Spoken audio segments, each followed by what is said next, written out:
چلیں ہم اب جو دہرائی ہے وہ یہیں سے ہی کر لیتے ہیں، اب کیا کر سکتے ہیں، ٹائم بھی بہت ہو گیا ہے۔ معرب منصرف اسما یعنی اعراب کی تبدیلی کے اعتبار سے اسم کی تین اقسام۔ پہلی قسم کیا ہے؟ معرب منصرف، دوسری قسم معرب غیر منصرف، اور تیسری قسم مبنی۔ معرب منصرف اسما جو ہوتے ہیں وہ تین اعرابی حالتوں میں تین شکلیں اختیار کرتے ہیں، جیسے کتابن، کتابن، کتابن۔ اور معرب غیر منصرف اسما جو ہوتے ہیں وہ تین اعرابی حالتوں میں دو شکلیں اختیار کرتے ہیں، جیسے ابراہیم، ابراہیمہ، ابراہیمہ۔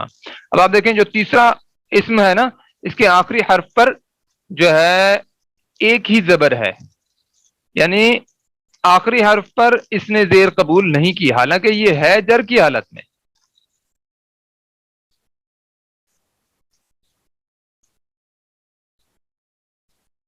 جی را کے اوپر زبر نہیں ہے، کوئی بات نہیں، لیکن آپ لگا لیں نا، خود اپنے نوٹس میں لگا لیں، کہیں پہ یہ زبر زیر کی کمی سلائیڈز میں بھی آپ کے سامنے آ جائے گی، آپ لوگ نشاندہی کریں گے تو وہ میں انشاءاللہ بتا دیا کروں گا کہ یہاں پہ غلطی ہو چکی ہے۔ تو یہ ماشاءاللہ آپ لوگوں نے ابھی بتا دیا۔ تو یہاں پہ کیا ہے، اس را کے اوپر زبر نہیں ہے لیکن زبر ہوتی ہے، تو آپ کے پاس اگر نوٹس ہیں تو وہ اس پر لگا لیں۔ ابراہیم، ابراہیمہ، ابراہیمہ۔ دیکھیں نصب کی حالت میں تو یہ ٹھیک ہے، لیکن جر کی حالت میں اسے زیر ہونی چاہیے تھی اس کے آخری حرف کے نیچے، تو یہاں پہ زیر کی بجائے زبر ہے۔ کیوں؟ کیونکہ جو غیر منصرف اسما ہوتے ہیں وہ جو اضافی حالت میں زیر قبول نہیں کرتے، ان کی دو ایکسیپشنز آگے آئیں گی، وہ ہم انشاءاللہ بعد میں دیکھیں گے۔ مبنی اسما تینوں اعرابی حالتوں میں ایک جیسے رہتے ہیں، جیسے ہدن، ہدن، ہدن۔ اب ہم دیکھتے ہیں، یہ ہم نے دیکھا تھا، اس کی مثالیں دیکھی تھیں۔ پھر ایک اور عام جو چیز ہے جو پھر میں آپ کے سامنے پڑھنا چاہوں گا وہ کیا ہے کہ اس کی ایک ایکسیپشن ہے، وہ کیا ہے؟ وہ یہ ہے کہ یعنی ایک نہیں ہے، دو ہے۔ وہ کیا ہے کہ اگر گولتا کے اوپر دو زبر ہوں تو اس کے بعد الف کا اضافہ نہیں ہوگا، زبر ہوں اور اس سے پہلے الف ہو تو اس کے بعد بھی الف کا اضافہ نہیں ہوگا۔ تو میں نے آپ کو بتایا تھا نا کہ دو زبر جہاں پہ بھی آئیں گی اس کے بعد الف کا اضافہ ہر صورت میں ہوگا، لیکن جہاں پہ گولتا آ جائے، کھلیتا نہیں، گولتا آ جائے، اس کے اوپر دو زبر ہوں تو اس کے بعد الف کا اضافہ نہیں ہوگا۔ اور اسی طرح جہاں پہ حمزہ کے اوپر دو زبر آ جائیں اور اس سے پہلے اگر الف ہو تو اس کے بعد بھی الف کا اضافہ نہیں ہوگا۔ اچھا جی، تو یہاں پہ کیا ہے؟ بنتن، بنتن، بنتن، جنتن، جنتن، جنتن، یہ تینوں اعرابی حالتیں ہیں۔ شیئن، شیئن، شیئن۔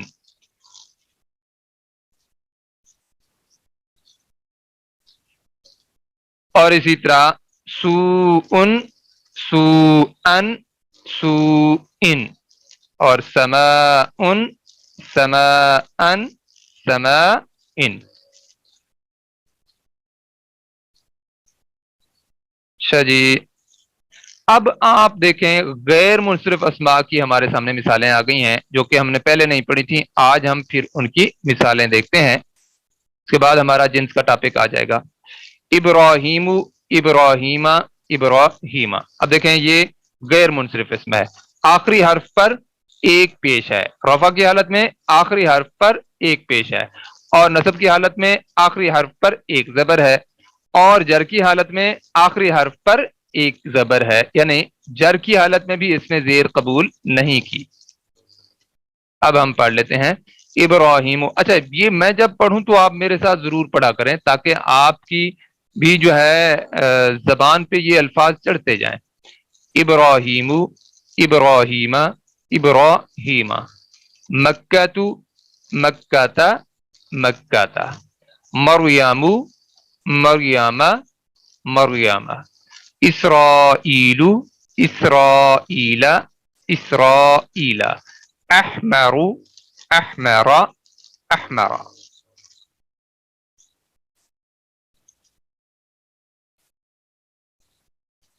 جی بالکل، دو شکلیں ہیں، اس لیے ہی جو ہے اس کو ہم غیر منصرف کہہ رہے ہیں۔ سب یہ غیر منصرف کی اصل میں وہ آئی ہیں نا مثالیں.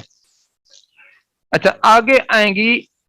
اچھا یہ آپ کے سامنے بہت تھوڑی ہیں, میں جہاں پہ بھی غیر منصرف ہوگا آپ کو بتاتا چاہوں گا انشاءاللہ. تو یہ آپ کوئی بھی جو ہے اسماء آپ 100 اگر اکٹھے کریں گے تو ان میں سے آپ کو تقریباً جو ہے 12 سے 13% جو ہے یہ آپ کو نظر آئیں گے جو کہ غیر منصرف اسماء ہوں گے, جو کہ تینوں اعرابی حالتوں میں 2 شکلیں اختیار کرتے ہوں گے. ٹھیک ہو گیا. اچھا اب ہم مبنی اسماء کی مثالیں دیکھتے ہیں. دیکھیں وہاں تو ہدن ہدن ہدن تھا نا, یہاں پہ آپ کے سامنے اسم اشارہ رفع کی حالت میں یہ ایسا ہی ہوگا, نصب کی حالت میں بھی ایک جیسا رہے گا, اور جر کی حالت میں بھی ایک جیسا رہے گا. جیسے ہاذا, ہاذا کا مطلب ہے یہ بھی ہم الگ سے بعد میں پڑھیں گے انشاءاللہ. ہاذا ہاذا ہاذا, الذی الذی الذی, تلکا تلکا تلکا. اسی طرح موسیٰ موسیٰ موسیٰ, عیسیٰ عیسیٰ عیسیٰ. اسی طرح صغریٰ کبریٰ بشریٰ لبنیٰ, اس طرح کے جو نام ہیں یہ بھی سارے کے سارے مبنی اسماء ہیں. اور بھی مختلف یہ آئیں گے آپ کے سامنے, جو بھی آتے جائیں گے میں آپ کو بتاتا چلوں گا انشاءاللہ. نہیں جی, اب ہمارا ٹاپک آ گیا ہے جنس کا ٹاپک. جنس کا مطلب جینڈر انگلش میں اسے کہتے ہیں, اور ویسے جو ہے جنس یعنی مذکر یا مؤنث, جنس کے اعتبار سے اسم یا تو مذکر ہوتا ہے یا پھر مؤنث ہوتا ہے. ٹھیک ہو گیا جی. اچھا اب میں آپ کو پہلے ایسے بتا رہا ہوں, ویسے اصل میں جو یہ سلائیڈز بنی ہوئی ہیں اس میں تھوڑا سا مختلف طریقہ لکھا ہوا ہے. میں آپ کو اپنے طریقے سے پہلے تھوڑا سا تعارف کروا کے پھر ہم انشاءاللہ انہی سلائیڈز کے مطابق ہی پڑھیں گے, اور کہیں کہیں اگر اس کی وضاحت کرنی ہوگی تو وہ میں سارا آپ کے سامنے کرتا جاؤں گا. اس کے مطابق تو کیا ہے, مؤنث کی پہچان کے 3 طریقے ہیں, لیکن میں اب آپ کو بتاؤں حقیقت کے اعتبار سے 2 قسمیں ہیں نا جنس کے اعتبار سے, مذکر یا مؤنث. ہم نے کیا کرنا ہے, مذکر کو پڑھنا ہی نہیں ہے کیونکہ مذکر کی بے شمار قسمیں ہیں. ٹھیک ہے, ہم نے پڑھنا ہے مؤنث کو. مؤنث کی لمیٹڈ قسمیں ہیں, ہو سکتا ہے اس میں بھی کوئی کمی بیشی رہ جائے, بہرحال لمیٹڈ ہیں جن کا ہم احاطہ کسی حد تک کر سکتے ہیں. تو ہم کیا کریں گے بھلا, ہم یہ کریں گے مؤنث کو پڑھ لیں گے, جو اسماء مؤنث ہم ثابت کر لیں گے پڑھنے کے بعد تو وہ تو ہوں گے مؤنث. ٹھیک ہو گیا. جو اسماء ہم یہ ثابت کر لیں گے کہ یہ مؤنث ہیں تو وہ تو ہو گئے مؤنث, اور جو اسماء ہم پڑھنے کے بعد ثابت نہیں کر سکیں گے, یعنی جو ہم کرائٹیریا دیکھیں گے نا, جس اعتبار سے ہم دیکھیں گے, جو طریقے ہم پڑھیں گے مؤنث کے, اس کے مطابق اگر ہم ان کو مؤنث ثابت کر گئے تو وہ تو مؤنث ہو گئے. کوئی بھی اسم آپ پکڑ لیتے ہیں, اگر ہم مؤنث ثابت جس اسم کو نہیں کر سکیں گے تو وہ پھر ہم فیصلہ کر لیں گے کہ یہ مذکر ہے. ٹھیک ہے, تو یعنی ہم نے صرف اور صرف مؤنث پڑھنا ہے.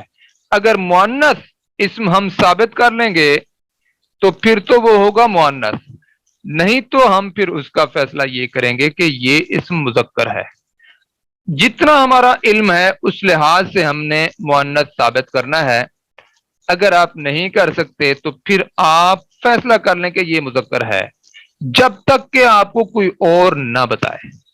ٹھیک ہے جی. اب کوئی بڑا علم والا بھی بندہ آ سکتا ہے جسے پتا ہو کہ جس اسم کو اس نے مؤنث سمجھا ہے یہ اصل میں مذکر تھا. ٹھیک ہے جی. جیسے مثال کے طور پر اردو کے اندر ہم جانتے ہیں, اب اگر میں کہوں کہ گلاس جو ہے گری پڑی ہے, اب پتہ چل گیا نا کہ گلاس ہم اپنی جو زبان ہے اس کے اندر مذکر کو ہی کہتے ہیں, مؤنث نہیں کہتے. یا اگر میں کہتا ہوں دیوار گر گیا, ٹھیک ہے, اب ہم اپنی زبان کے اندر دیوار کو مؤنث کہتے ہیں, حقیقت کے اعتبار سے وہ نہ ہی مذکر ہے نہ ہی مؤنث ہے. اسی طرح اگر میں کہوں کرسی پڑا ہے تو پھر بھی آپ کہیں گے بھئی یہ آپ نے غلط لفظ بولا ہے، اصل میں تو کرسی پڑی ہے. ٹھیک ہے جی. تو یہ چیزیں ہیں چند.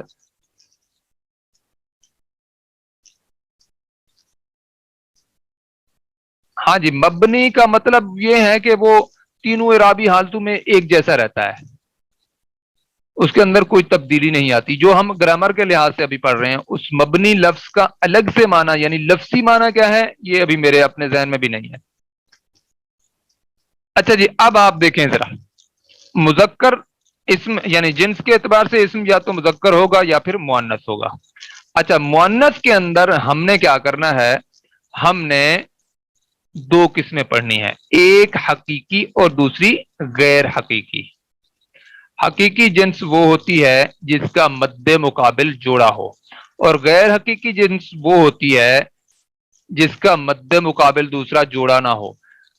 حقیقی جنس کون سی ہوتی ہے؟ جیسے بھائی ہے تو بہن ہے، اچھا جی بکرا ہے تو بکری ہے، اور اگر مرغا ہے تو مرغی ہے. اس کی مد مقابل اس کا جوڑا ہوتا ہے. جیسے میں نے آپ کے سامنے گلاس کی مثال دی ہے، ہم اسے مذکر تو سمجھتے ہیں لیکن اس کی مؤنث نہیں بنتی. گلاس کی مؤنث گلاسن نہیں بنتی. اچھا جی، کرسی کا مذکر نہیں بنتا، دیوار کی مؤنث نہیں اپنا دیوار کا بھی مذکر نہیں بنتا. ٹھیک ہے، تو یہ لیکن دیوار کو ہو سکتا ہے عرب لوگ مذکر سمجھتے ہوں، گلاس کو ہو سکتا ہے عرب لوگ مؤنث سمجھتے ہوں. جیسے مثال کے طور پر پنکھے کو ہم مذکر سمجھتے ہیں نا، لیکن اپنا عرب لوگ اس کو مروحتن کہتے ہیں.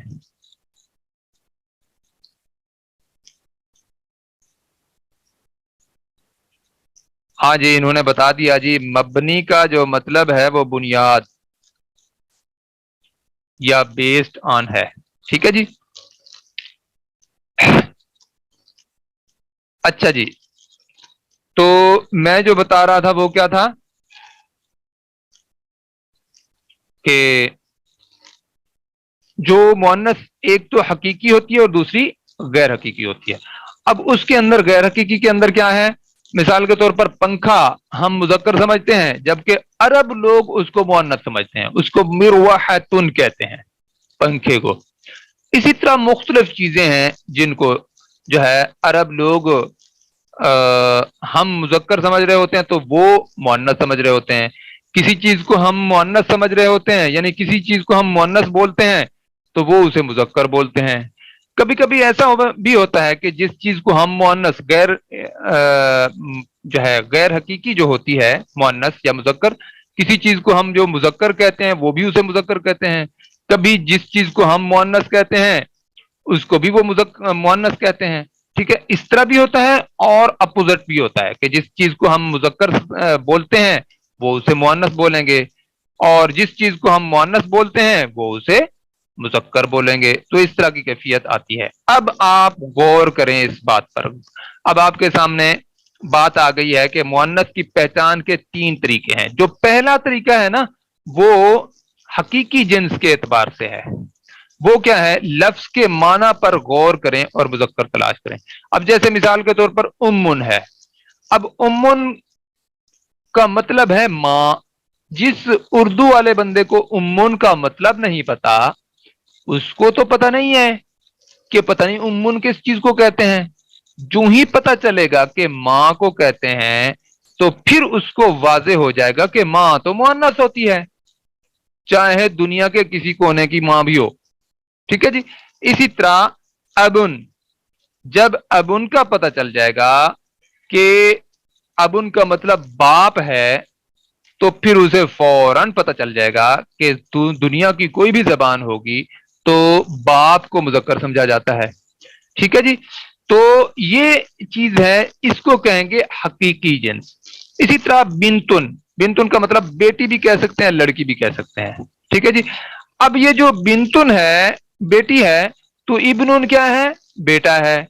تو یہاں پہ آپ کو بنتن کا جب معنی پتا چل گیا تو آپ فوراً اس نتیجے پر پہنچیں گے کہ بنت جو ہے وہ مؤنث ہوتی ہے ہر زبان کے اندر.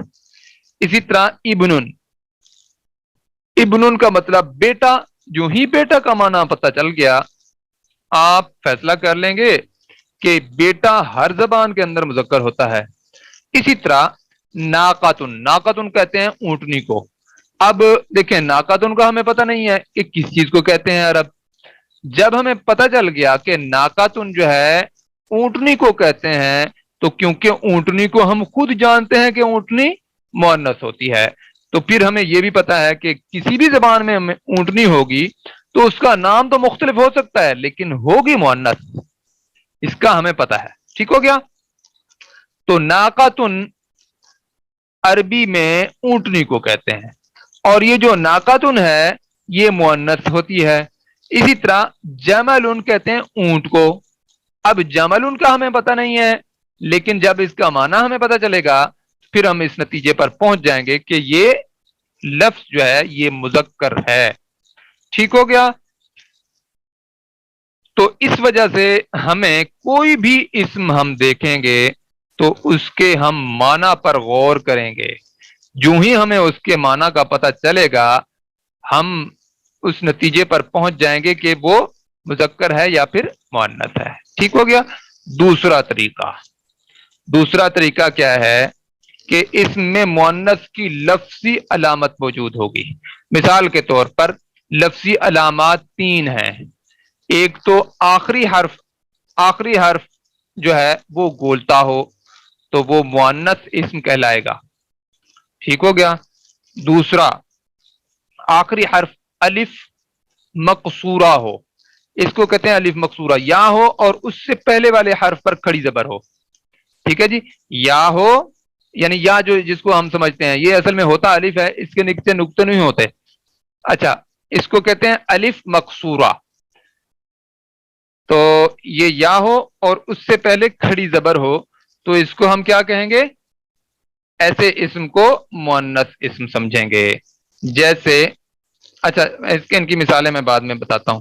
اسی طرح آخری حرف الف اور اس کے بعد حمزہ ہو، پیش والی حمزہ ہو، اس الف کو کہتے ہیں الف ممدودہ.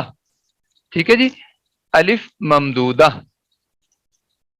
اچھا جی، اب آپ دیکھیں اس کی مثالیں. آخری حرف جس اسم کا گولتا ہو، یہ سب سے بڑی نشانی ہے. آگے ہم نے کوئی بھی اسم کو مذکر سے مؤنث بنانا ہوگا تو گولتا لگا دیں گے، اور یہ ہمارا مؤنث بنانے کا طریقہ ہوگا. وہ ہم جب سمجھیں گے سیکھیں گے تو انشاءاللہ آپ کے سامنے آ جائے گا.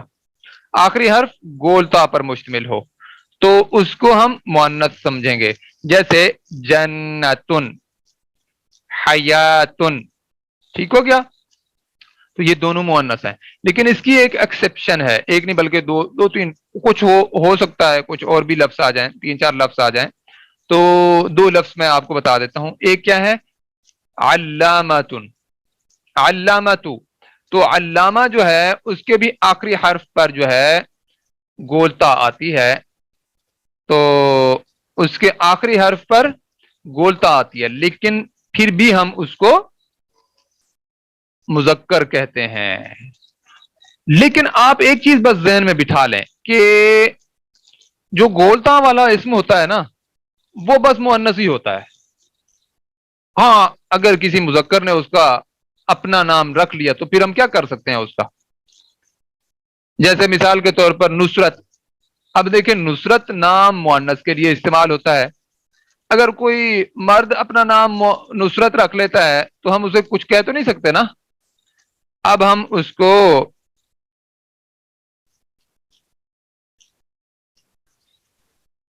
سوری سر، وہ ہمراؤ کا مطلب پوچھنا تھا. اچھا، حمراء کہتے ہیں کلر کے اعتبار سے. میرے اپنے ذہن میں بھی اس وقت نہیں ہے، میں بعد میں آپ کو بتا دوں گا انشاءاللہ. زرقاء تو کہتے ہیں پیلے کلر کو، حمراء لگتا ہے سرخ کلر کو کہتے ہیں.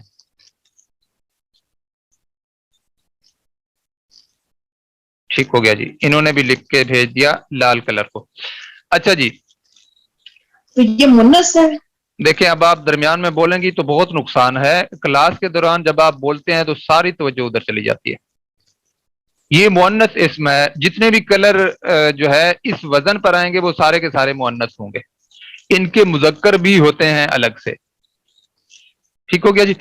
اچھا جی، میں آپ کو لوگوں کو بتا رہا تھا کہ گولتا والا جو اسم ہوتا ہے وہ کیا ہوتا ہے؟ وہ مؤنث کہلاتا ہے.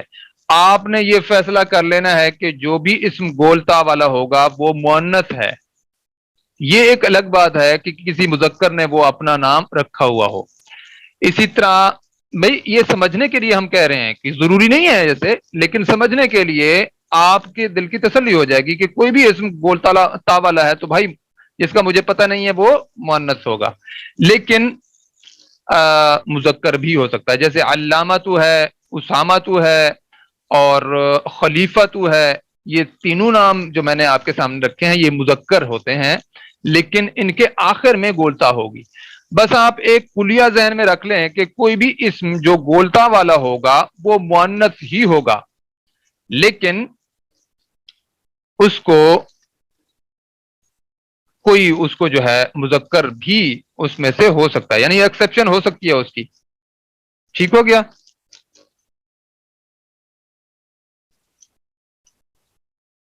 جی ماشاء اللہ، انہوں نے جو ہے بتا دیا.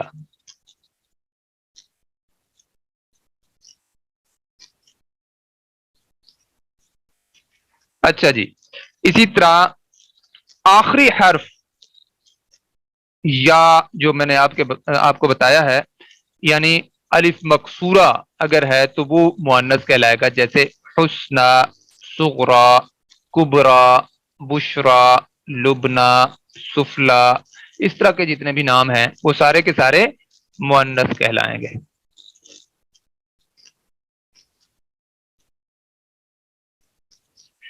اسی طرح جس اسم کا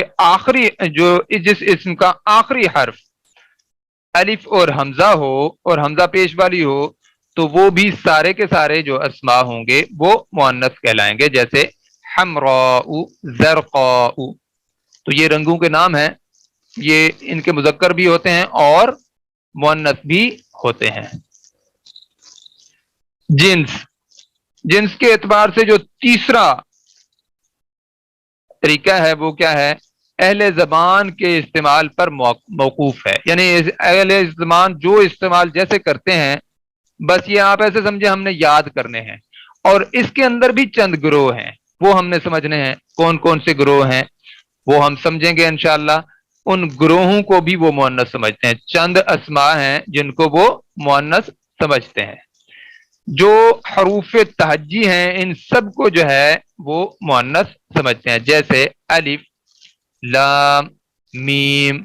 جتنی بھی یعنی یہ جو ہم نے حروف تہجی جن کو ہم حروف الہجا کہتے ہیں عربی کے اندر، تو وہ سارے کے سارے عرب کے لحاظ سے مؤنث کہلاتے ہیں. اسی طرح ملکوں کے نام، شہروں کے نام، قبیلوں کے نام، وہ سارے جو نام ہوتے ہیں وہ سارے کے سارے مؤنث کہلائیں گے. جیسے اب الشام، شام ایک ملک کا نام ہے. اسی طرح پاکستان کہتے ہیں پاکستان کو، کیونکہ پے آپ کو پتہ ہے عربی کے اندر نہیں ہے. پاکستان جو ہے یہ بھی نام مؤنث کہلائے گا. مکہ تو شہر کا نام ہے وہ بھی مؤنث کہلائے گا. اب شہر ملتان ہے یہ بھی مؤنث کہلائے گا عرب کے لیے. اور اسی طرح جو ہے جبکہ ہم تو اپنے لحاظ سے جو ہے مذکر سمجھتے ہیں نا، اسی طرح لاہور ہے، اسلام آباد ہے، مختلف ممالک کے جو شہر ہیں عرب کے ہیں ان کو مؤنث سمجھا جاتا ہے. قریشن قبیلے ہیں، یہ سارے کے سارے عرب کے ہاں مؤنث کہلاتے ہیں. اسی طرح دوزخ کے تمام نام النار، جہنم، سقر. النار، جہنم، سقر. النار، جہنم، سقر. اچھا یہ تو دوزخ کے چند نام آئے ہیں. جہنم کے یا دوزخ کے بہت سارے نام ہیں، تو وہ جتنے بھی نام ہیں سارے کے سارے مؤنث کہلاتے ہیں. اچھا جی، ہواؤں کے جتنے نام ہیں وہ سارے کے سارے مؤنث کہلائیں گے، جیسے ریح، دبور، قبول. یہ بہت سارے اس کے بھی نام ہیں عربی کے اندر. ہماری اپنی اردو زبان کے اندر بہت سارے نام ہیں، یعنی کوئی مشرق سے آنے والی ہوا کا کوئی نام ہوگا، مغرب، مختلف جو سائڈوں سے آتی ہیں وہ مختلف ان کے نام ہوتے ہیں، اور کوئی گرم ہوا ہے اس کا نام الگ ہوگا، ٹھنڈی ہوا ہے اس کا نام الگ ہوگا۔ تو عربی کے اندر تو بالکل واضح الگ الگ نام ہیں، بہت سارے نام ہیں۔ انسانی جسم کے اعضاء کے نام، جیسے اعضاء کے جوڑے اعضاء، جو جوڑے اعضاء ہوں گے نا ان کے جو نام ہیں وہ سارے کے سارے مؤنث کہلائیں گے۔ اب جیسے مثال کے طور پر دو ہاتھ ہیں، دو کان ہیں، دو آنکھیں ہیں، دو ٹانگیں ہیں، دو پاؤں ہیں، یہ سارے کے سارے جو ہے مؤنث کہلائیں گے۔ یدن ہاتھ کو کہتے ہیں، رجلن جو ہے پاؤں کو کہتے ہیں، اور اسی طرح اذن کان کو کہتے ہیں۔ ٹھیک ہو گیا؟ تو یہ جتنے بھی ظاہر نظر آنے والے جوڑے اعضاء ہیں ان کو عرب مؤنث سمجھتے ہیں، یعنی ان کو مؤنث بولتے ہیں۔ ٹھیک ہو گیا جی؟ اسی طرح جی بالکل، یہ 2-3 منٹ رہتے ہیں، بس میں چند چیزیں ہیں جو بتا کے بات کو مکمل کروں گا۔ مزید مؤنث سمائی اور ہیں سنے ہوئے، وہ کیا ہیں؟ ان کو چند جو ہے ان ناموں کو متفرق اسماء کہتے ہیں۔ وہ کیا ہیں؟ ارض، دار، شمس، نار، خمر، سوق۔ اچھا، یہ 6 آپ کے سامنے ہیں، کل میں آپ کو انشاءاللہ ان کے تقریباً کوئی 13-14 نام بتاؤں گا، اور ایک کہانی کی صورت میں بتاؤں گا، کیونکہ ٹائم ابھی بالکل ختم ہے، ہم دعا نہیں پڑھ سکیں گے، تو وہ انشاءاللہ آپ کو یاد بھی ہو جائیں گے، ہو سکتا ہے میں لکھ کے بھی آپ لوگوں کو بھیج دوں۔ تو یہ اس طرح ہے۔ بہرحال آپ لوگوں سے میری گزارش یہ ہے کہ آپ لوگوں میں سے اگر کسی کو کوئی کلاس میں مشکل پیش آ رہی ہو تو مجھ سے رابطہ ضرور کرنا ہے۔ بعض لوگ یہ دیکھتے ہیں او یہ تو مشکل کام ہے اور لگتا ہے یہ ہم سے ہونے والا نہیں ہے، وہ گروپ سے ہی خود جو ہے گروپ کو ہی چھوڑ دیتے ہیں۔ بھائی کم از کم یہ بتائیں، ہو سکتا ہے یہ ابھی تعارفی چیزیں چل رہی ہیں، اب دیکھیں نا، یہ میں آپ کو ان کی پہچان کروا رہا ہوں، ابھی جب ان کی اپلیکیشن آئے گی ہو سکتا ہے بہت سارے لوگوں کو مزہ آنا شروع ہو جائے۔ تو یہ چیزیں جو ہے بہت اہم ہیں۔ اور پھر ہم کام کون سے کے لیے شروع کر رہے ہیں؟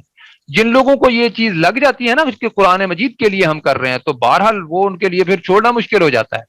اور اس کے اندر دلچسپی اتنی ہے کہ اگر آپ نے لکھنا شروع کر دیا، ان سارے لفظوں کو لکھیں، کوشش کریں، تو پھر جب ان کے نتائج سامنے آتے ہیں انسان حیران ہو جاتا ہے۔ جیسے میتھ کرنے میں کچھ لوگوں کو مزہ آتا ہے نا، ایسے پھر اس میں بھی انشاءاللہ مزہ آئے گا۔ اور اللہ کا کلام ہے، اس لحاظ سے پھر جنت کی زبان ہے، آپ صلی اللہ علیہ وسلم کی زبان ہے، عرب کی لوگوں کی زبان ہے، تو اس لحاظ سے یہ زبان کیونکہ بہت اہمیت رکھتی ہے۔ اس وقت بھی تقریباً کہ آدھی دنیا سے زیادہ لوگ جو ہے عربی بولنے والے ہیں، تو اس لحاظ سے یہ بہت عام لینگویج ہے۔ تو ہمارا ٹارگٹ تو قرآن کی زبان سیکھنے کے اعتبار سے ہے، لیکن بہرحال یہ جب آپ گرامر سیکھ جاتے ہیں تو اس کے بعد آپ کو یہی گرامر عربی کی عربی لینگویج سیکھنے میں بھی مدد دیتی ہے۔ تو آج ہم یہیں پہ اختتام کرتے ہیں۔ سبحانک اللہم وبحمدک نشہد ان لا الہ الا انت نستغفرک ونتوب الیک۔ آپ نے اپنی حاضری ضرور لگانی ہے، یہ اس چیز کی پابندی کریں، کیونکہ پھر مجھے پتہ نہیں چلے گا کہ کون آیا کون نہیں آیا۔ پھر میں انشاءاللہ اب کوشش کر رہا ہوں کہ میں سب سے پوچھا کروں جو لوگ نہ آیا کریں، جو نہیں آتے، جن کی حاضری نہیں ہوگی تو میں پوچھوں گا کہ بھائی کیا وجہ، کیوں نہیں آئے۔ تو اس طرح جو ہے کلاس کے اندر انسان جڑا رہتا ہے۔ السلام علیکم ورحمۃ اللہ وبرکاتہ۔ جی وعلیکم السلام ورحمۃ اللہ وبرکاتہ۔